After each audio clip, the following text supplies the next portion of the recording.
Hello दोस्तों, कैसे हैं आप? उम्मीद करती हूँ आप सभी बहुत अच्छे होंगे। चलिए जानते हैं अपनी आज की कहानी के बारे में।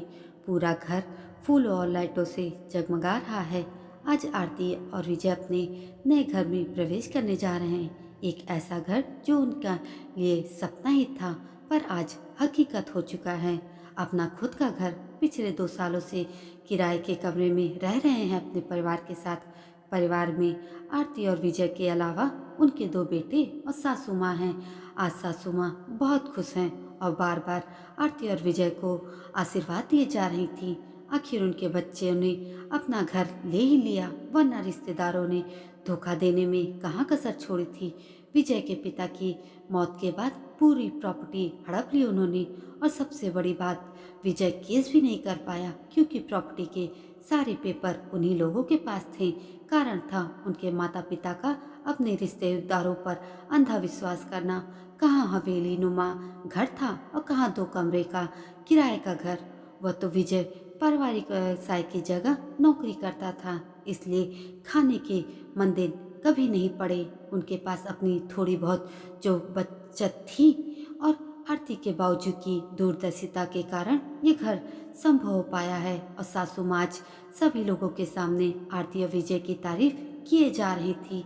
साथ ही साथ आरती के पिताजी की दूरदर्शिता को भी सराह रही थी। उनकी बातों को सुनकर आरती को वह दिन याद आया जब इसी तरह लाइट और फूलों से उसके मैके का घर सजा हुआ था। उस दिन उस घर की लाडली बेटी की शादी थी, फेरे हो चुके थे और आरती की विदाई का वक्त हो गया था।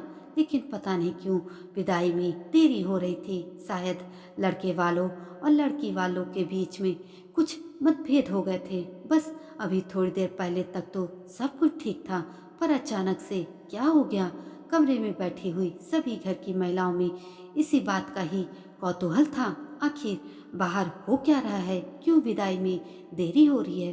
तभी रमा काकी कमरे में आती हुई दुल्हन की माँ से बोली, अरे यह आरती के बाबूजी पागल हो गए हैं क्या, जो अपनी बेटी का कन्यादान उसके ससुराल वालों के हवाले नहीं कर रहा है? रमा काकी की बात सुन करके कमरे में बैठी और भी रिश्तेदार महिलाओं में खुसर पुसर होने लगी। आखिर वह क्यों नहीं दे रहा है कन्यादान? आखिर लड़की के कन्यादान को रखकर करेगा क्या? कैसा पिता है? ऐसे काम कर ही क्यों रहा है कि बेटी को ससुराल में जाकर 2 बातें सुनने पड़े? ऐसा भी क्या कन्यादान का मुंह? अरे आरती की माँ को बोलो कि वह समझाए कि क्यों अपनी बेटी के लिए आगे के लिए कुआं खोद रहा है। वहाँ पास ही खड़ी आरती की माँ सपना ने अपने छोटे बेटे को भेजकर आरती के पिताजी कमल किशोर जी को कमरे में बुलवाया। जब कमल किशोर जी कमरे में आए तो घर की सारी औरतों ने एक साथ उन पर धावा बोल दिया, अरे कमल, तू क्या बावरा हो गया है? क्यों अपनी छोरी के कन्यादान को तू ससुराल वालों को नहीं देता?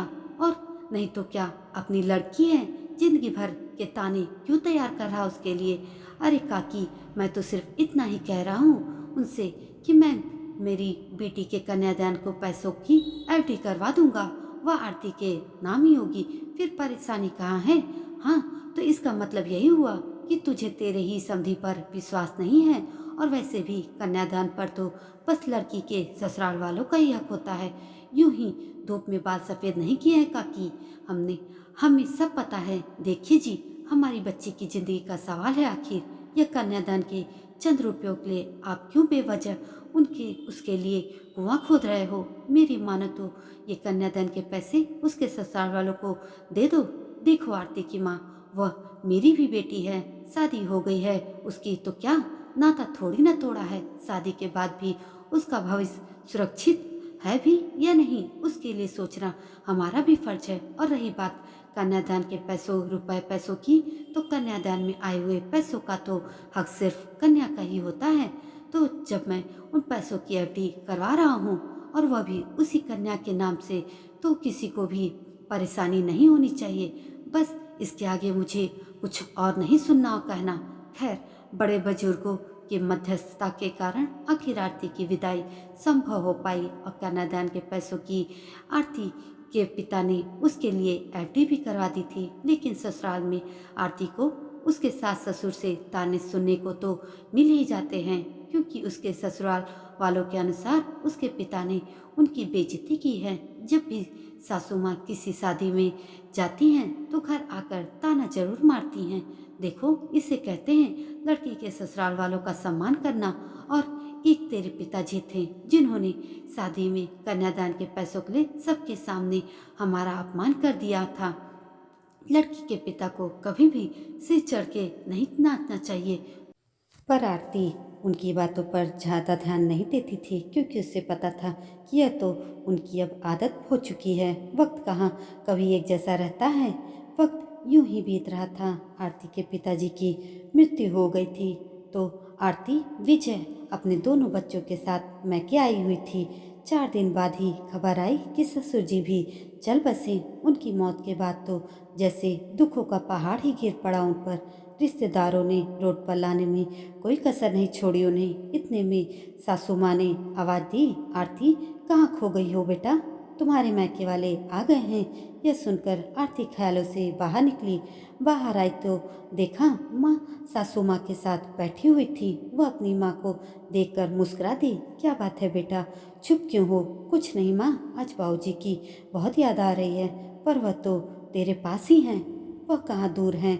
उन्होंने कहा था ना, बेटी की शादी की है तो कोई रिश्ता थोड़े न तोड़ा है। मेरी बेटी का भविष्य सुरक्षित है या नहीं, ये सोचना मेरा फर्ज है। देख जाने से पहले वे तेरा भविष्य सुरक्षित कर गए ना। सही कहा माँ, बाबूजी दूर होकर भी मेरे मन के पास हैं और हमेशा मेरे साथ हैं। दोस्तों, कहानी पसंद आई हो तो लाइक, कमेंट और शेयर करना ना भूलें। ऐसी ही और अच्छी अच्छी कहानियों के लिए मेरे चैनल को सब्सक्राइब भी जरूर कर दीजिएगा। धन्यवाद।